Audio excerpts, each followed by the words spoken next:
নমস্কার।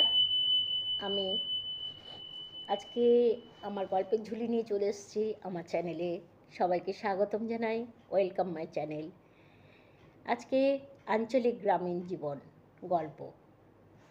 আমি তাপসী নাহাদেব। আমার কপাল পোড়া, কার কাছে বলবো আমার দুঃখের কথা। আমি নাকি মায়ের পেটে লেটা পেটা খাইছিলাম, তখন নাকি বাপু নামে যে বেটা ছেলেটা আমাদের ছেড়ে অন্য বিবিকে শাদি করে চলে গেল। মাইও কম কিছু লাই, ও এখন অন্য বেটা ছেলেকে শাদি কইরে বাপু বলতে বলল সামনে। আচ্ছা বলে চলে এলাম। পথে ঘাটে সারাদিন সবাই খেপাইতে লাগলো, কি রে সাবিনা, তোর কয়টা মাই রে, তোর কয়টা মাই, কয়টা বাপু রে। আমার পড়াশোনাই করতে ভালো লাগতো না, বেশি সময় আমি বাড়িতে পড়াশোনা করতাম। নই বাবু আমাকে শুধু দোকানে বিড়ি আনতে পাঠাই দিত।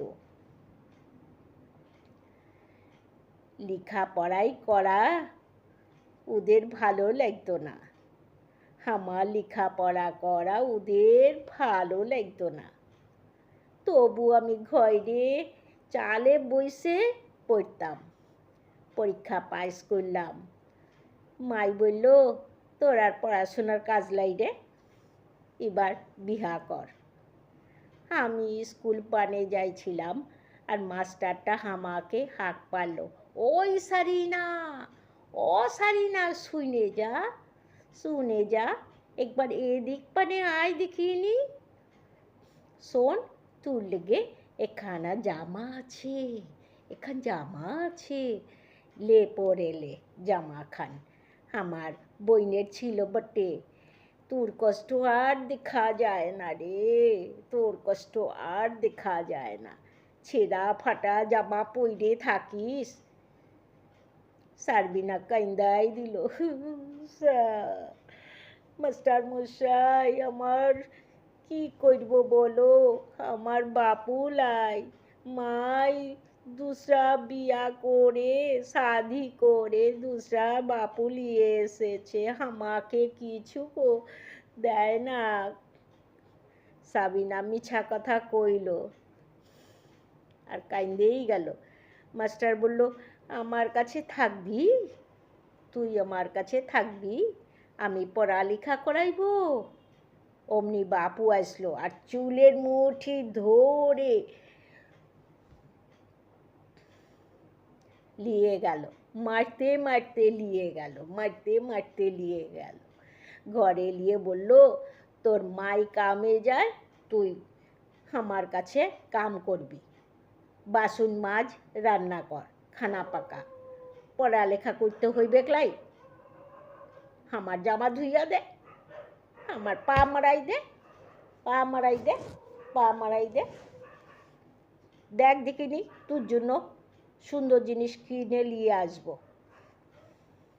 মাই ঘরে ফিরল, সারিনা, সারিনা বলতে বলতে ঘরে আইলো, দেখ দেখিনি তোর জন্য সুন্দর জামা নিয়ে এসেছি, শাড়ি নিয়ে এসেছি, চুড়ি নিয়ে এসেছি, জানিস কিনে নিয়ে এসেছি।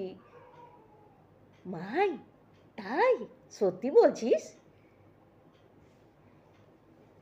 কেন রে মাই, শাড়ি এনেছিস কেন রে? আমি তো এখনো জামা পরি, আমাকে তো জামা দিবি বটে। জানিস মাই, আমাকে না বাপু ভীষণ মেরেছে রে। মাই বলল বাপুকে, এই শয়তান মরদ, তুই আমার মাইয়াকে মেরেছিস কেন? হ্যাঁ বল দেখিনি। আমি এখন লাঠি দিয়া মার হাতে দিলাম, শয়তান বেটা ছেলে, ঘর হতে বেরিয়ে যা, আমার ঘর থেকে বেরিয়ে যা, তুই আমার মাইয়াকে মারছিস। বাপু মাইকে ভি মারতে লাগলো, বাপু মাইকে ভি ঠাস ঠুস করে চর চাপড় মারতে লাগলো। আমি এখান লাঠি দিয়া বাপুকে মারলাম। মাই তখন বাপুকে ঘর থেকে ধাক্কা দিয়ে বার করে দিল, দরজা বন্ধ করে দিল। মাস্টার দূর থেকে সব দেখছিল। ঘরে এসে মাইকে বলল, তোমার মেয়েকে আমার কাছে দিয়ে দাও, ওকে পড়ালেখা শেখাইব। মাই বলল, তা হইবে একলাই ভাই, তা হইবে একলাই। ও আমার মাইয়া আছে, আমার মাইয়াকে কেন তোকে দিব বটে? আমি আমার মাইয়াকে বিয়া দিব, আমি পড়াইব, বড় করব, তোকে টাকা দিব, তুই এসে পড়াইবি, বুঝেছিস? তোকে টাকা দিব মাস্টার মশাই, তুই এসে মাস্টার পড়াইবি ঘরে। মাস্টার চলে গেল মন খারাপ করে। কিছুদিন বাদে বাপও ফিরে আসলো। মাতারাই দিয়েছিল, ফের ফিরে আসলো। বলল, তোর মেয়ে ডাগর হয়েছে বটে, আমি ওকে শাদি করে নিব। মাই রাতের বেলা মাকে নিয়ে গাড়িতে চেপে দূরে গিয়ে নিয়ে গেল। ওখানে মাই আবার কামে লাগলো। আমি বড় হয়ে গেলাম বটে। কিছুদিন বাদে আমি নকরি করা শুরু করলাম। মাইকে আমি আর কাম করতে দিলাম না।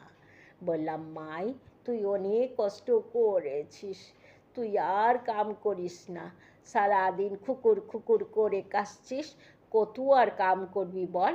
তুই আর কামে যাবি না। আমি বড় হয়েছি, আমি কামের লায়েক হয়েছি বটে, আমি কাম করব, পড়ালেখা শিখেছি, এখন কাম করব। মায়ের কষ্ট দেখে আমি শাদি করিলাই। মাইকে বাপু একবার চলে গেল, আসল বাপু চলে গেল, 2 নম্বর বাপু ভি খারাপ আছে। এই দেখে আমার শাদি করার মন চলে গেছে। আমি একাই জীবন কাটাই দিলাম, স্বাধীনভাবে জীবন কাটাইলাম, ভালো ছিলাম। একা জীবনও চলা যায়, তোমরা ভাবছো কি আমি একা জীবনও কাটাই দিব? তোমরা দেখে নিবে, তোমরাও দেখে নিবে। শুধু শুধু মার খাইবে কেন?